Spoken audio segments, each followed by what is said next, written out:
ગઈકાલે હું મારી ઓફિસ પર હતો ત્યારે 4:30 વાગે મારા ઓફિસ બોય જે છોકરો હોય છે એને મને બતાવ્યું કે સાહેબ શ્રી તમારા નામજોગ મનસુખભાઈએ પોતાની આઈડી પર પોસ્ટ કરી છે. ત્યારે એમનું ફેસબુક, ટ્વિટર અને ઇન્સ્ટા પર મેં જોયું તો એમણે મારા પર આક્ષેપ કર્યા હતા કે મેં તાલુકા વિકાસ અધિકારીને ધાકધમકી આપી છે, અધિકારીઓ સાથે ગેરવર્તણૂક કરી છે અને ડરનો માહોલ મેં પેદા કર્યો છે. અને મનસુખભાઈએ બીજું પણ લખ્યું હતું કે બધા લોકો ત્યાં તાલુકા પંચાયત પહોંચો, હું પણ નીકળી ગયો છું. એટલે આ આચારસંહિતાના માહોલમાં બધા લોકોને જાહેર આમંત્રણ આપીને ત્યાં ભેગા કરવું, માહોલ બગાડવો, મને રાજકીય રીતે વેતરી કાઢવાનો જે મનસુખભાઈએ પ્રયાસ કર્યો છે ત્યારે એમને અમે વખોડી કાઢીએ છીએ.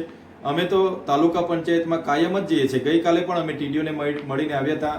મનરેગા, નલ સે જલ તમામ યોજનાકીય બાબતે એમણે મને પ્રગતિ રિપોર્ટ પણ આપ્યો હતો.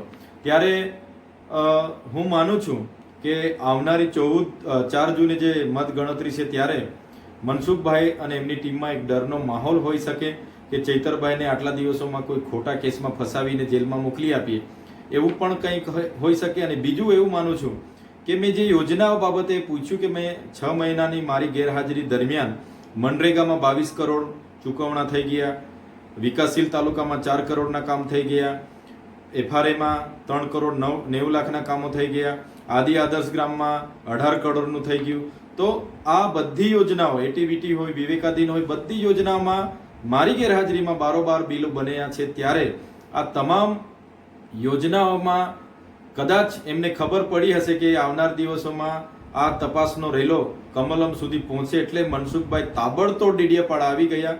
અને અમે તો ત્યાં જ હતા. મનસુખભાઈ એમની ચેમ્બરમાં બેઠા હતા કલાક સુધી.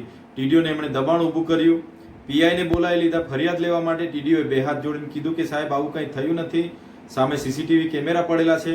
ટીડીઓ બહાના કાઢીને ટીડીઓ રજા લઈને નાહી ગયા.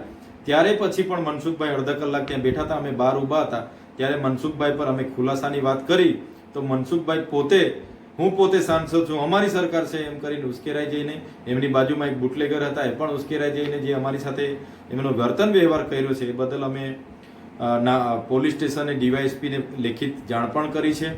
અને આ ચૂંટણીના માહોલમાં પૂર્વ આયોજિત ગેરકાયદેસર મંડળી બનાવીને આવો શાંતિનો માહોલ ઢોળાવવા માટે અને મારી રાજકીય કારકિર્દીને ખતમ કરવા માટે જે મનસુખભાઈએ પ્રયાસો કર્યા છે એમાં યોગ્ય કાર્યવાહી થાય એ અમે માનીએ છીએ.